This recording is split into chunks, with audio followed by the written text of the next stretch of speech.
Here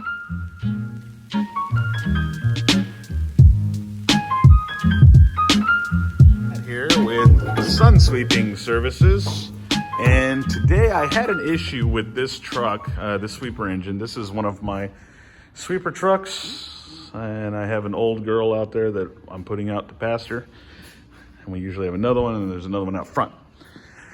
So I had an issue with this sweeper engine. This is a Kubota WG972 GE3.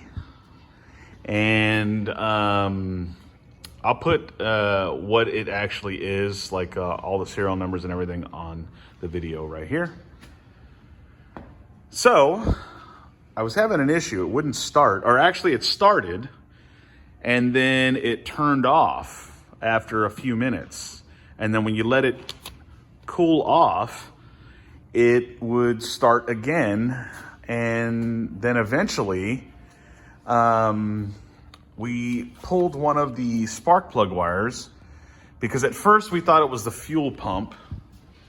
And so this is going to be the fuel pump video. I'm going to do a separate video for the spark, but okay, so we thought it might be the fuel pump. Okay, so we went down where the fuel pump might be, and on this truck it is down over here. So let me take you around the other side. Okay, and just behind here, there is the fuel pump. It looks like a fuel filter, but it's not. It's a fuel pump. And as you can see, there is electrical wires going to it. And if that's not working properly, it will basically shut off the engine. So what we ended up doing was we ended up taking, well, I gotta go around to the other side of the truck now. And here we are, the other side. So we messed with it for a little while, and we turned the key inside the dash here, or inside the cab. That's my controller down there. So we turned that on, just to the on position, and we listened down where the fuel pump was, because you can hear it. It'll come on, you know, you can hear it a little bit. So if that doesn't work, like turning the key to the on position, not starting it, but turning it to the on position, if you get your ear down by that fuel pump, I don't know where it's located on your vehicle, but if you get your ear down by it, you should hear a little buzz or something come on if it's still good. If it's not good, I'll try to find it and put a link to buy one in the description below. I do get some kickback on that, so if you do buy it, cool. If you don't, cool. But this is just information.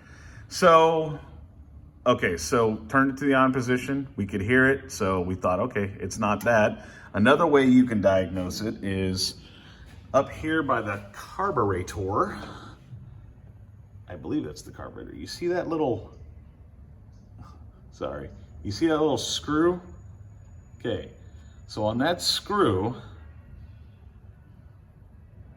you would loosen it up, which is righty-tighty, lefty-loosey, okay? So you would loosen that up, okay? Then you would, again, switch that to the on position, or however you switch your engine to the on position.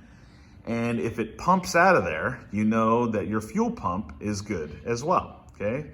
So that's two ways you could diagnose this problem if it is your fuel pump. But unfortunately for me, it wasn't. So I'm gonna go to the second half of this, which is diagnosing a no spark issue.